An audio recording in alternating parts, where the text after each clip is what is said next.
Well, it's Tim Walsh. I've been a college head football coach now for, I think, approximately 21 years. And thoroughly enjoyed working with young people. I've had the opportunity to win a lot of college football games, and the reason I have is because of good coaches, but most importantly, good players. And that's kind of philosophically how I operate, is that we recruit good people that are good players, and they make coaches look like they're pretty good coaches. So I've been very fortunate to have done that. So I think it goes, all that stuff goes both ways. And I think you're talking about Mark Fine.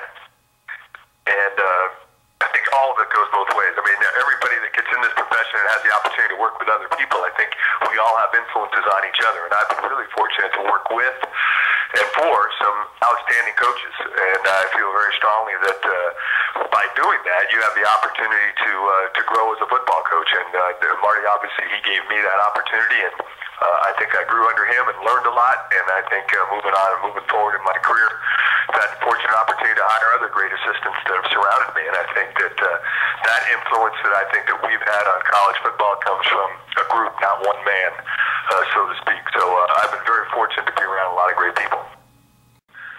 Well, number one, I mean, Asa Jackson's a very deserving player for all the awards that he's garnished over a 4-year career here at Cal Poly. I mean, he's been an outstanding player year in and year out for 4 consecutive years. And the one thing about Asa that we knew right away was the fact that he's good with the football in his hands. He was a high school quarterback, and when he has the ball in his hands, great things happen. And his defensive career and his return career started out here at Cal Poly, between interceptions and kick returns and punt returns. You could see just how brilliant he was when he had the ball in his hands. He could make people miss. He had great acceleration and great vision and a feel for the offensive part of the game, and that's the guy with the ball in his hands, whether it was an interception or a return.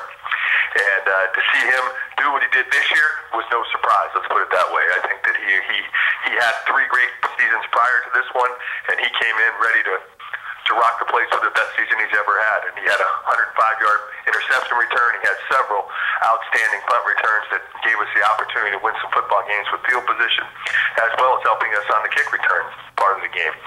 And being honest, if he would have stayed healthy this year, he would have played both ways at times. And that's how good he is with the ball in his hands and how much he does understand the game of football. We would have given him that opportunity. But because of a foot injury, he didn't get that opportunity to continue to play on both sides of the ball. But he definitely is a brilliant guy in all aspects of the game of football. His passion for the game, whether he has the ball in his hands or not. Well, I think I think the ball's now in his court. He did it. I mean, by his performance here at Cal Poly for the 4 years he played here, and by his preparation, both mentally and physically, to play at the next level, which I think has to be a young person's goal, or they can never achieve it. We tell guys to dream big. There's nothing wrong with that as long as you're willing to put the work in and have some balance in your life. And I think Asa Jackson was a great example of, if you work hard and you have some God-given talent that you can take advantage of, the opportunity will come your way. And he definitely did it all the way from, when the pressure's on going into your senior season. I mean, really, that's your football career is on the line. Is it going to be over, or are you going to continue? Well, in junior timing day last year, Asa Jackson ran 4.31, 4.31. And I think with those times and the ability to watch him get in and out of breaks at practice and all those things, I think all he did was up his level of play, number one, but number two, the interest that the NFL teams have shown in Asa. So I think his future is extremely bright. I think he's going to be a better player than maybe even they thought at that time. I think that his stock probably has risen. And that's a great credit to Asa, his preparation, but I think it's also a good omen for us here at Cal Poly, and the fact that you don't have to go to USC to play professional football. You can get a great education, play in a great collegiate atmosphere, get well coached, and still achieve the goals that you set for yourself. And I think Asa is one of those guys that bought into being a Cal Poly Mustang and did tremendous things with the opportunity. Well, I think, like I said before, the game it's not as complex as a lot of us like to make it, but I think the people part of it can't be overlooked. I mean, you have to surround yourself with good people, and that means staff and players. And I think that's where everything starts with what we do at Cal Poly. And then secondly, I think that you have to make sure that, you feel comfortable in what you're doing on offense, defense, and special teams, and note that it has to be sound. And I think we've been a very sound football team here at Cal Poly, and I think we've done a great job of making sure that our players are put in positions to be successful. And I think the third part about it, as much as all these things people talk about the NFL and BCS bowl games and all that great stuff, at the bottom line, I think this still has to be a fun experience. And when I say fun, I don't mean it's the ha-ha deal. I think that in reality, you have to enjoy what you do. And we do everything we can to make sure that our player number 1 to number 105 is enjoying the opportunity, the experience to compete at Division I college football. And I think when we hit the field, it's great to see the eyes of the young men that are on our team. And I think they're motivated to play their very best each and every week. So it's a credit to, I think, the young people that we recruit, to the coaches that we hire to coach those young people, and the enthusiasm they have for the game. The X's and O's, to me, they're a wash. There's a lot of coaches out there that have great X's and O's resumes. I think the people that rise to the top are people that can handle people and understand that we all have strengths and weaknesses. And my bottom line thing is I hire to my weaknesses and try to understand the things that I need to do better to be a better football coach. But if I can't, then I'm going to find somebody that can do that for me. And I think that that's the same thing in a player, is try to get those guys to understand their strengths and weaknesses and have them perform to their strengths and work hard in the off seasons on their weaknesses. So I think the game is really a people's game. I think sometimes we get conflicted with the XO part of it. I think that you have to be a great execution team, but you also have to have the type of people that buy in. And I think that we buy into being Cal Poly Mustangs here, and I'm extremely excited about what we can do in the future. Well, I mean, athletics is always something that you love to do. So in our job, it's a competitive lifestyle.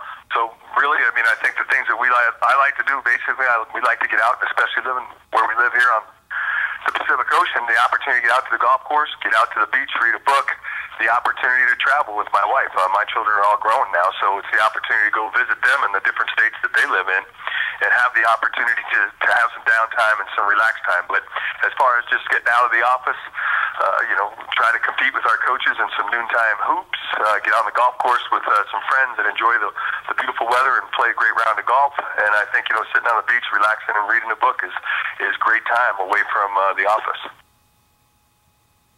Well, I don't think there's any doubt that being the head coach at Sonoma State University, and a program where they never truly had a winning season, let alone win a championship, and have the opportunity to end UC Davis's 20-year reign as the conference champion in that conference in 1991 was a great accomplishment for Sonoma State University and the football program at that particular point in time. And being the head coach there and being a part of that, I think that was probably one of the finest moments that I've had.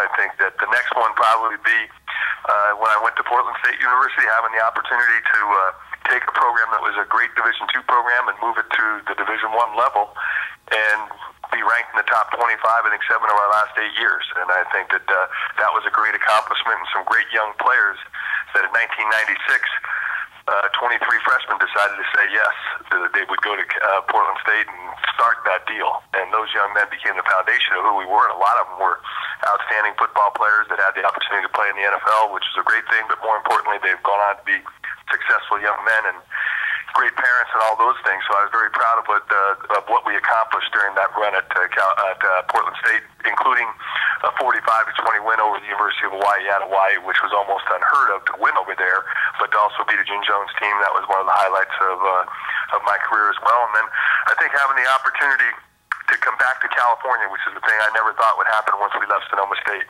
It is my home state, and have the opportunity to be the head coach here at Cal Poly, and play the #1 team in the nation here a year ago at the University of Montana and beat them.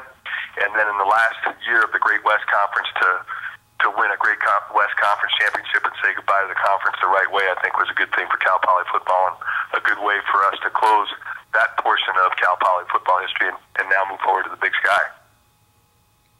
Well, like I said, I've been really fortunate to be around the people I have right now. I mean, I have 4 former players that play for me, and to me, that's one of the credits I think that as a football coach kind of puts the blessing on my philosophy of the fact that these 4 young people wanted to come to work for me. And I think what you have to be able to do as a young football coach, and I tell some of the young coaches on our staff, you have to be yourself. If you're trying to be somebody else, if you think you can be the image or the likeness of someone else, you can't do it. But what you can do is be yourself, coach the way you think you should coach the way you want it to be coached, be treated young people the way you want it to be treated, and I think good things will happen for you.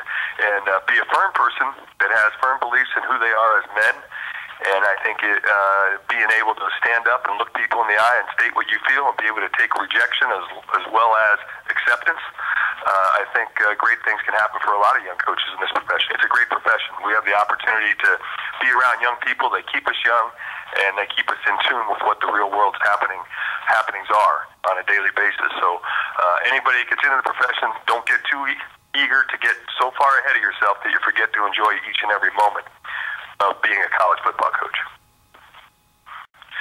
Well, number one, the season ended with that championship, and we go into the Big Sky Conference, and our goal will be to win the Big Sky Conference championship in our first year, and I think we have a great nucleus returning to do that. Tomorrow is a signing day. I think we're going to have a great day. I think we're going to sign 23 young men.